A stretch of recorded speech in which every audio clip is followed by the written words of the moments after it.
بسم اللہ الرحمن الرحیم۔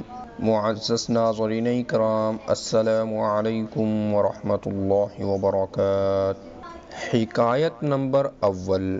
ایک دکاندار سے پوچھا گیا کہ کس طرح اس چھوٹی اور بند گلی میں اپنی روزی روٹی کما لیتے ہو؟ دکاندار نے جواب دیا، میں جس سوراخ میں بھی چھپ جاؤں موت کا فرشتہ مجھے ڈھونڈ نکالے گا۔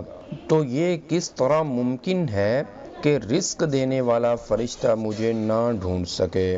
حکایت نمبر دوم۔ ایک نیک اخلاق و کردار کا حامل لیکن غریب لڑکا کسی کے گھر اس کی بیٹی کا رشتہ لینے گیا۔ بیٹی کا باپ بولا، تم غریب ہو اور میری بیٹی غربت اور تکالیف کو برداشت کرنے کی سکت نہیں رکھتی، اس لیے میں تمہیں اپنی بیٹی کا رشتہ نہیں دے سکتا۔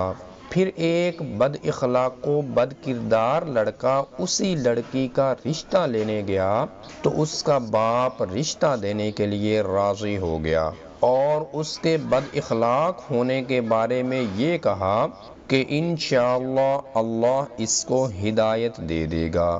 تو اس کی بیٹی نے کہا، بابا جان، کیا جو اللہ ہدایت دے سکتا ہے وہ رزق نہیں دے سکتا، یا ان دونوں خداؤں میں کوئی فرق ہے؟ حکایت نمبر سوم۔ حاتم طائی سے پوچھا گیا، تجھ سے زیادہ بھی کوئی سخی ہے؟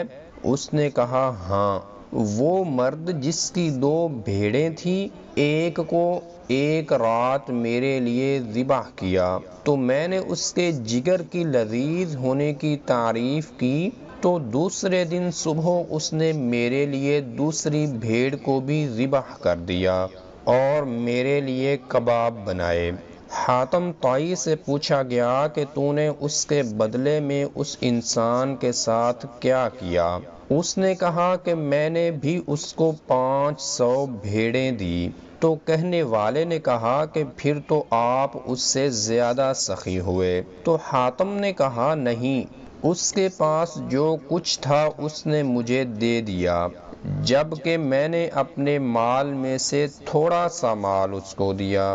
حکایت نمبر 4۔ ایک اللہ کی پہچان کرنے والے سے پوچھا گیا کہ تو نے اللہ کو کیسے پایا؟ تو اس نے کہا، اللہ طاقت رکھتا ہے کہ وہ میری کلائی کو پکڑ لے، لیکن وہ ہمیشہ میرا ہاتھ پکڑ کر مجھے سیدھی راہ دکھاتا ہے۔ تو ناظرین کرام، یہ تھی آج کی ویڈیو، اور اگر آپ حضرت دانیال علیہ السلام اور ایک مردہ بادشاہ کی ملاقات کے متعلق ویڈیو دیکھنا چاہتے ہیں تو اوپر کراس کے بٹن پر کلک کر کے دیکھ سکتے ہیں۔ السلام علیکم ورحمۃ اللہ وبرکاتہ۔